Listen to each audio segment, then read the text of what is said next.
삶의 질을 건강하게 오래 유지하고 사는 것에서 가장 중요한 질환이 심뇌혈관 질환입니다.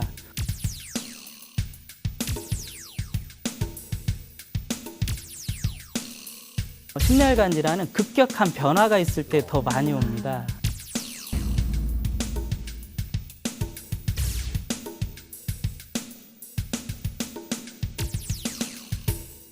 안녕하세요. 쉽게 풀어가는 건강 토크닥터 토닥 아나운서 김문정입니다.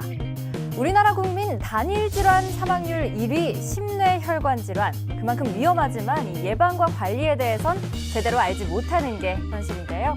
오늘 이 시간 예방의학과 전문의 오경재 교수님과 함께 자세한 이야기 나눠봅니다. 교수님 안녕하세요. 네, 안녕하세요. 반갑습니다. 저는 예방학을 전공하고 있는 오경재입니다. 우리가 지난 50년 동안에 평균 수명, 기대 수명이 약 2배 가까이 증가했습니다. 이렇게 오래 살고 있는데요. 장수 사회에서의 가장 중요한 가치는 뭘까요? 바로 건강하게 오래 사는 것이죠. 그래서 삶의 질을 유지하고 하는데요.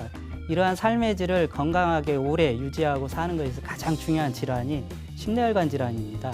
오늘 심뇌혈관 질환의 예방과 발생했을 때 어떻게 적절하게 대처하는지 그 방법에 대해서 좀 얘기하도록 하겠습니다.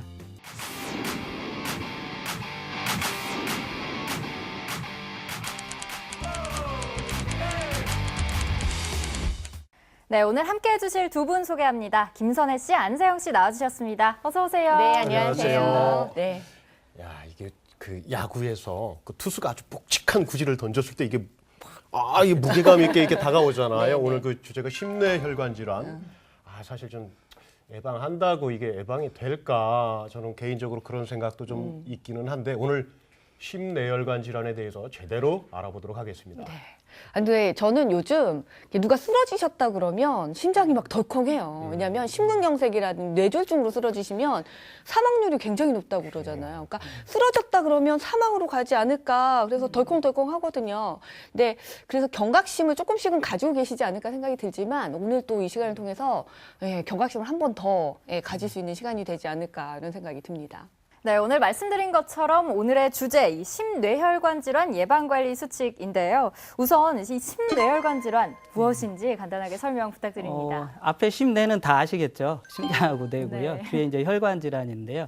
결국은 혈관에 문제가 있어서 혈액순환 장애가 생겼을 때 뇌하고 심장에 문제가 생기는 거겠죠. 그래서 크게 이제 심장에 혈액순환이 안 되는 경우 허혈성 심장 질환, 또 뇌에는 뇌혈관 질환 이렇게 나누고요. 허혈성 심장 질환에는 혈관이 완전히 막혔을 때 심근경색증, 조금 남아 있을 때, 좁혀지긴 했지만 완전히 막히지 않았을 때는 협심증 이렇게 얘기하고요. 그다음에 뇌혈관에서는 완전히 막히면 뇌경색, 그다음에 터지면 뇌출혈, 이걸 합쳐서 뇌졸중 이렇게 얘기합니다. 이거 외에도 관리를 안 하고 놔두면 반드시 어떤 뇌나 심장에 영향을 주는 선행 질환들이 있습니다. 즉 혈액순환에 장애를 일으키는 질환들, 고혈압, 당뇨병, 이상지질혈증 이런 것들을 다 아울러서 통틀어서 심뇌혈관 질환이라고 합니다. 교수님, 그렇다면 이 심뇌혈관 질환이 이 발생하는 원인은 무엇일까요? 방금 이렇게 좀 겁도 나고 그런데요. 실제로는 그 원인에 있어서는 아주 사소한 것부터 시작합니다. 우리가 일반적으로 갖고 있는 생활 습관들, 예를 들어서 담배 흡연을 한다거나 음주를 한다거나 너무 움직이질 않는다거나 또는 스트레스를 많이 받는다거나 아니면 육류라든가 기름기 있는 음식을 먹고 그다음에 뭐 이런 것들이 전반적으로 사회적으로 또 어떤 환경이 압박감을 갖는다 이런 것들이 있을 수 있겠고요. 그다음에 아까 좀 전에 말씀드렸듯이 혈액순환을 장애를 일으키는 고혈압, 당뇨병, 이상지질혈증 이런 것들이 원인이 됩니다. 그런데 개인적으로는 또 나이를 먹는다는 그다음에 유전적인 거 이런 것들도 있을 수 있겠죠. 그렇구나. 혹 유전이나 가족력 이런 것들에 의해서 또 걸릴 확률은 얼마나 될까요? 그렇죠. 아까 이제 나이라든가 유전적인 것들이 있는데 우리가 총이 있고 총알이 있다 해서 총알이 발사되지는 않습니다. 그래서 유전력이 있다 하더라도 이 방아쇠를 당겨야 되는데요. 그 방아쇠를 당기는 것은 결국은 아까 말씀드렸던 생활 습관이라든가 선행 질환들인데요. 우리가 심뇌혈관 질환이 유전력을 갖는 건 아니고요. 그 선행 질환인 고혈압이라든가 당뇨병, 이상지질혈증이 유전성을 좀 띠고요. 그다음에 생활 습관이라는 것이 꼭 유전은 아니지만 가족 단위의 어떤 공유를 하게 됩니다. 저 같은 경우도 저희 어머니나 제 아내가 해준 밥이 제일 맛있고 그러듯이 이 그 가족력을 갖기 때문에 남성들은 다 그렇습니다. 예. 해주는 밥이 제일 저만 그런 게 맛있습니다. 아니군요. 예. 예. 그래서 이런 것들이 가족성을 띠고 유전성을 띈다고 우리가 보기 때문에 심내혈관 질환도 유전력을 갖고 있다 이렇게 할 수는 있습니다. 예. 네, 우리가 흔히 심내혈관 질환하면 가지고 있는 상식들이 있잖아요. 예를 들면 겨울철에 특히 조심해야 그렇죠, 된다. 그렇죠. 네. 계절 바뀔 때 조심해야 된다. 이거는 이제 젊은 층은 또 좀 괜찮다. 이런 상식들을 가지고 있는데 그 상식들이 맞는 얘기인 건지. 상식이니까 맞겠죠. 그런데 딱 꼭 그런 것만 아닙니다. 우리가 이제 날씨가 춥고 그러면은 혈관이 이렇게 수축을 하기 때문에 아무래도 혈액순환에 조금 어려울 수도 있겠죠. 그러니까 그런 얘기도 맞는데요. 실제로는 꼭 추울 때뿐만이 아니라 이상 기온의 어떤 더 높거나 기준보다 높거나 또 낮거나 아니면은 요즘 같이 환절기에 일교차가 아주 심하거나 이럴 때, 즉 심내혈관 질환은 급격한 변화가 있을 때 더 많이 옵니다. 그래서 1년 44철 다 요즘은 더 같이 발생하고 있고요. 어떤 특정 시기, 특정 계절에 더 발생하지는 않습니다. 근데 이게 교수님 네. 정말 이렇게 무서운 이 질환인데 이 나라에서 이 정부에서 뭔가 이걸 해야 되는 거 아닙니까? 뭐 이런 사례들이 혹시 있습니까? 저희도 뭐 노력은 하고 있고요. 이제 아주 잘 되어 있는 사례들이 있습니다. 핀란드하고 일본의 예가 있는데요. 핀란드 경우에는 1960년대에 유럽에서 가장 심혈관 질환으로 인한 발생이라든가 사망이 높은 국가였고요. 그래서 국가적으로 1972년도에 북카렐리아 시범 사업을 시작했습니다. 그 지역에. 그래서 여기가 낙농 국가인데도요. 버터라든가 유제품 섭취를 좀 줄이고 그다음에 저지방 우유라든가 생선이나 채식을 좀 장려하고 그다음에 저염식단의 어떤 개발해서 보급했고요. 흡연이라든가 음주율을 낮추기 위해서 국가적으로 엄청난 투자를 했습니다. 그랬더니 한 40년이 지난 후에는 그 사업을 하기 전보다 심내혈관 질환으로 인한 사망률이 80%가 감소했고요. 지금은 유럽에서도 심내혈관 질환 발생이나 사망이 가장 낮은 국가 중에 하나로 되어 있습니다. 복지국가답네요. 예. 그리고 일본 같은 경우 저희가 이제 상식적으로 아시잖아요. 세계 최장수 국가다. 그렇죠. 장수 국가인데 오래 살면은 좀 건강하지 못할 것 같잖아요. 그런데 일본은 저희가 아시다시피 생활 습관이 저희하고 많이 다릅니다. 적게 먹죠. 소식하고 있고 술, 담배 훨씬 적게 하고 있고요. 그다음에 생선이라든가 채식 많이 한다는 다 상식적으로 알고 있잖아요. 그다음에 스트레스를 별로 남한테 신경도 안 쓰고 그래서 스트레스도 적고 그다음에 신체 활동이 많습니다. 그러니까 일본이 우리나라보다도 평균 수명, 즉 고령화는 약 3년이 더 깁니다. 그런데 오히려 더 나이를 먹었음에도 약 8년 정도의 건강 수명, 더 건강하게 오래 살고 있고요. 여기에 근간에는 바로 생활 습관이 좋기 때문에 심내혈관 질환 발생이라든가 사망이 그만큼 줄어들어서 그렇습니다. 네, 그러니까 이 건강하게 오래 살기 위해서는 이 정부의 노력 그리고 개인의 노력이 함께 뒷받침이 되어야 한다 이런 말씀이신 것 같습니다. 네, 쉽게 풀어가는 건강 토크닥터 토닥 오늘은 심뇌혈관 질환의 예방관리 수칙을 주제로 함께하고 계신데요. 그 원인과 증상에 대해서 강의를 통해 알아보겠습니다.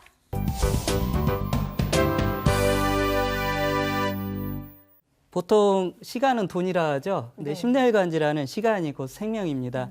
우리가 생명을 지키는 시간 어느 정도 알고 계세요? 골든타임.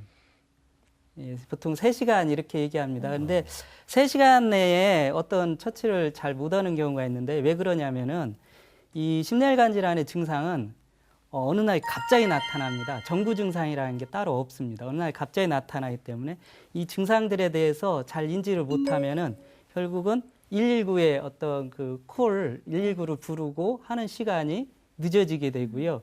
119 콜이 늦어지면은 결국은 전문 병원에 도착하는 시간이 또 지연됩니다. 그래서 결국 늦어지면은 골든타임 3시간 안에 오지 못하면은 사망 또는 심각한 후유 장애를 가질 수밖에 없습니다.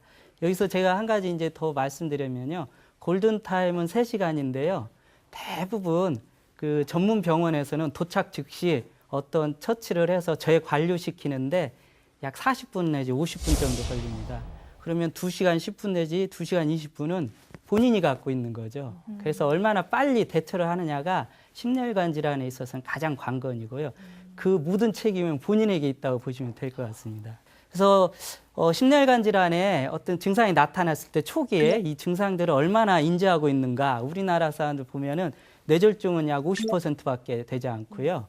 심근경색증은 약 45%밖에 되지 않습니다. 이렇게 낮고요. 그다음에 증상을 인지했더라도 119를 부르고 그다음 전문병원에 도착하는 시간이 심근경색증이 약 200분, 그다음에 뇌졸중이 약 600분입니다. 즉 10시간가량이 되는 거죠. 여기에는 사망해서 도착하지 못한 사람들도 포함이 안 돼 있기 때문에 실제로는 이거보다 더 길겠죠. 그러니까 뭔가가 오기 전에 본인이 뭔가를 하고 있다는 얘기입니다. 그래서 이 증상을 빨리 인지하고 그러면은 빨리 간다면은 아무래도 그 골든타임 내에 도착을 하겠죠.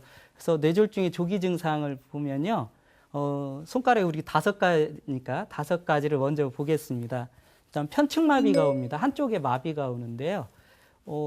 갑자기 힘이 쏙 빠지거나, 그 다음에 뭐 이렇게 밥을 먹다가 숟가락을 놓친다거나, 아침에 일어나려고 하는데 못 일어나고 쓰러진다거나, 이런 일들이 이제 있을 수 있고요. 그 다음에 언어 장애가 있는데 말을 잘 못해요. 어눌해지고요.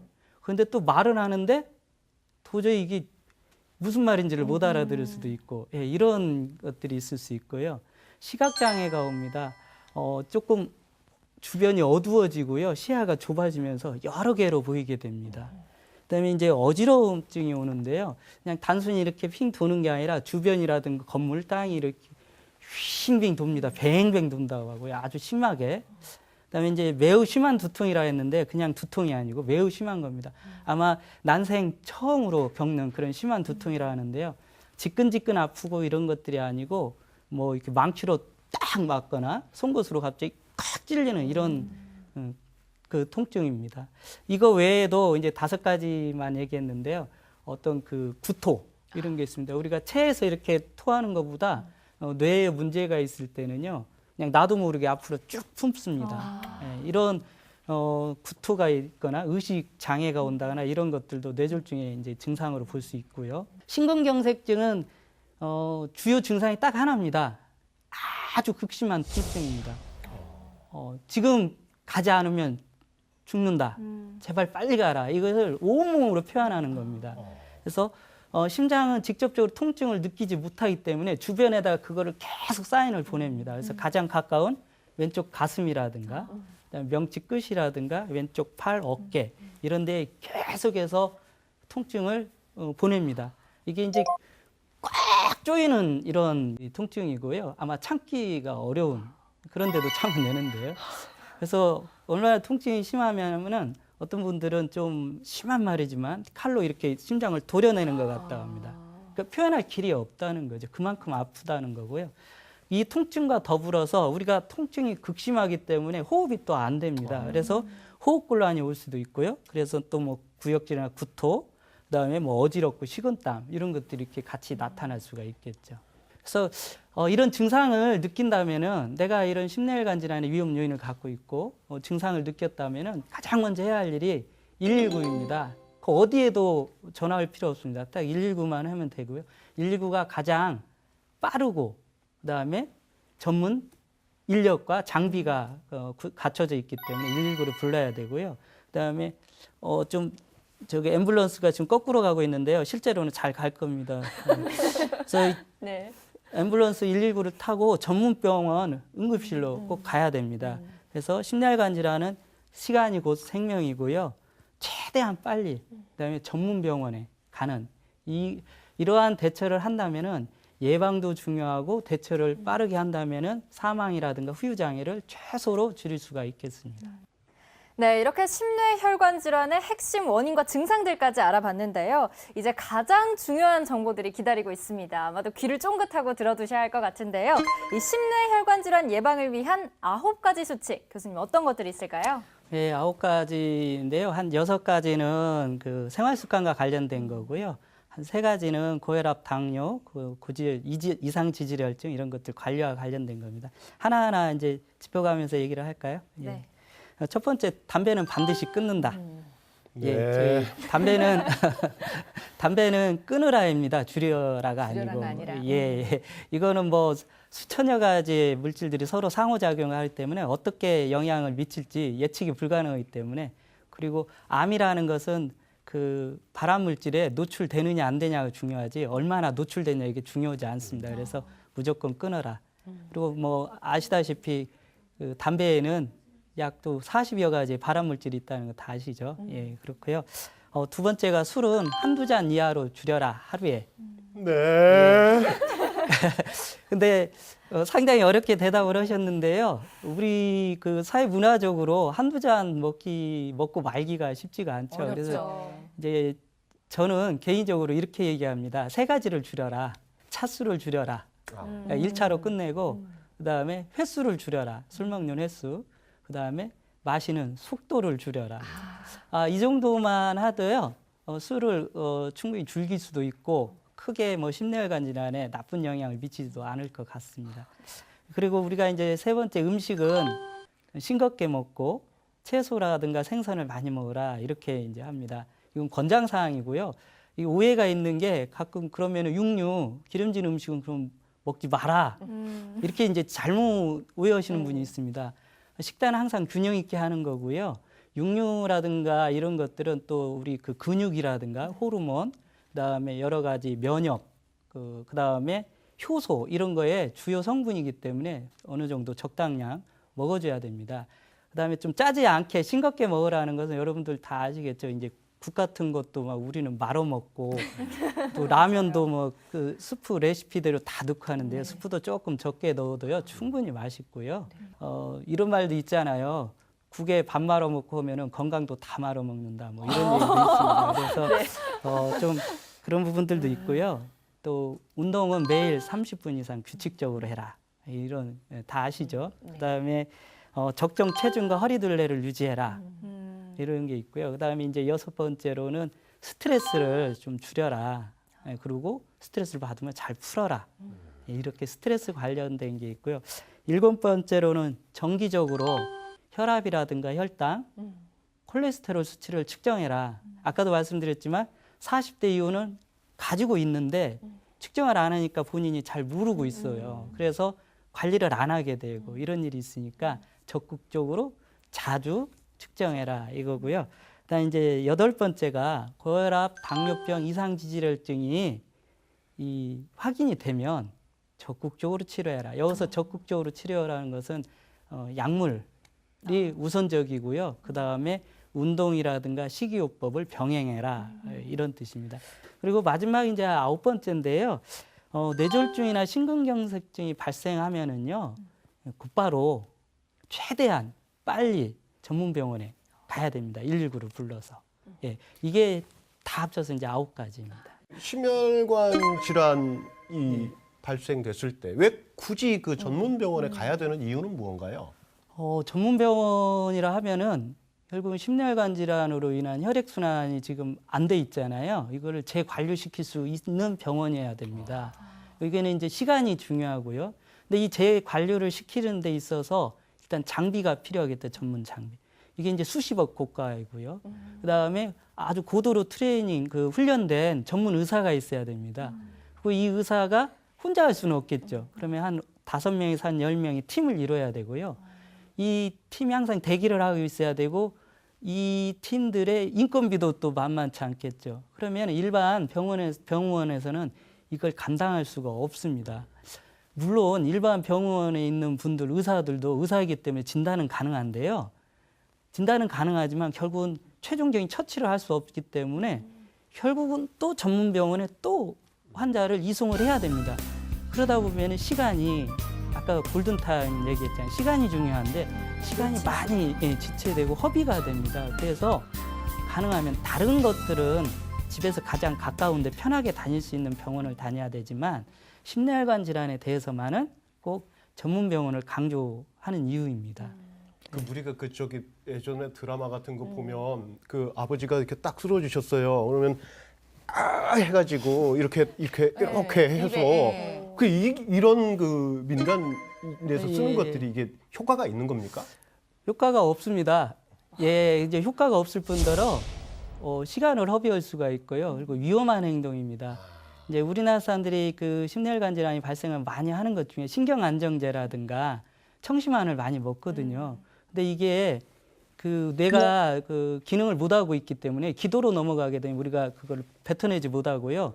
기도를 막아버립니다. 그러면 1, 2분 안에 사망할 수도 있고요. 쑥 들어가면 흡인성 폐렴이 발생할 수도 있고요. 이게 적절하게 이렇게 위로 들어가고 한다 하더라도 효과를 보려면은 우리가 위, 그다음에 소장에 들어가서 흡수가 돼서 간을 거쳐서 심장으로 와서 다시 뇌까지 가고 뭐 이런 쭉 혈액순환 과정이 시간이 굉장히 많이 걸립니다. 그러니까 효과를 보다 보면은 결국은 또 골든타임을 놓치게 되겠죠. 예. 재발됐을 때 그 재발을 이런 막기 위한 이런 방법들이 뭐가 있을까요? 한 번 발생한 사람은 그대로 방치하면 어떻게든 반드시 재발을 하고요. 재발을 했을 때는 사망이라든가 후유장애는 더 확률이 높아진다, 커진다 이렇게 생각하셔야 됩니다. 그래서 혈액 응고, 그 항응고제라든가 혈전 용해제라든가 여러 가지 이런 약을 받아야 되고요. 또 이런 것들이 잘못 또 먹으면 안 되는 것들도 교육을 좀 받고 해서 이 경우는 의사가 하라는 대로 오라 하면 오고 뭘 하라 하면 하고 뭘 하지 마라 하면 하지 말고 이렇게만 하면은 절대 재발하지 않습니다. 네, 오늘 이 시간 심뇌혈관 질환 예방관리 방법에 대해서 알아봤는데요. 두 분 오늘 어떠셨나요? 시청자 여러분 두려워하지 마시고 예방하시기 바랍니다. 119 진짜 중요한 것 같아요. 빠른 처치, 그죠? 예, 민간요법 쓰지 말고 빠른 처치해야 되는 거 오늘 다시 한번 경각심을 좀 가지고 가는 것 같아요. 네, 선생님 끝으로 우리 토닥 시청자분들께 당부 말씀해 주시죠.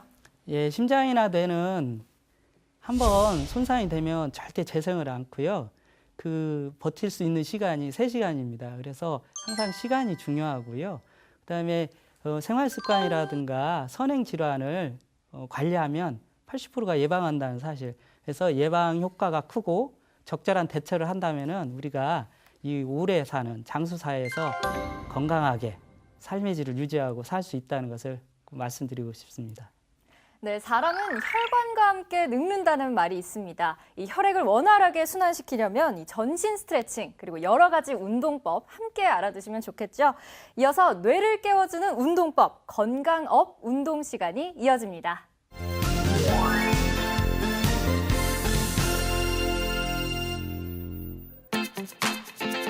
안녕하세요. 필라테스 강사 김수진입니다. 오늘은 혈액순환에 좋은 동작들로 스트레칭을 해보겠습니다. 자리에 앉아두시고 옆으로 돌아 누워주세요. 위에 있는 다리를 아래로 내려서 무릎과 고관절을 90도 만들어주시고 손을 무릎을 잡아 고정시켜주세요. 팔 앞으로 뻗어 준비하시고 마시고 내쉬는 호흡에 시선과 팔을 동시에 뒤쪽으로 보내줍니다. 강한 자극 피해주시고요. 편안하게 호흡과 진행하세요.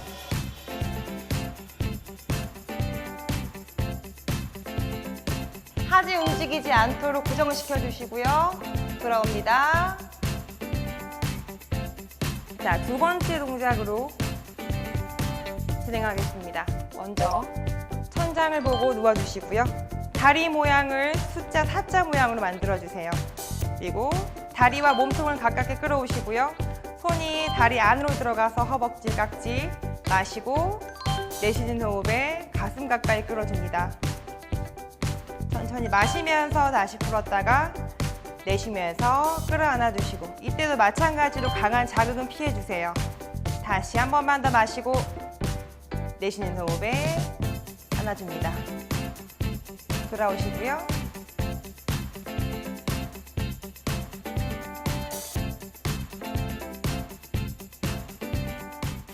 네, 이렇게 적절하고 적당한 운동만큼 좋은 약은 없는 것 같습니다. 오늘은 심뇌혈관 질환의 9가지 예방 수칙, 그리고 우리가 지금까지 잘못 알고 있었던 상식들을 바로잡는 시간 함께 했는데요. 이 한 번 손상되면 재생이 불가능하지만 충분한 관리로 예방은 가능하다는 사실 오늘 아셨죠? 쉽게 풀어가는 건강 토크닥터 토닥, 오늘은 여기까지입니다. 함께 해주신 여러분 고맙습니다.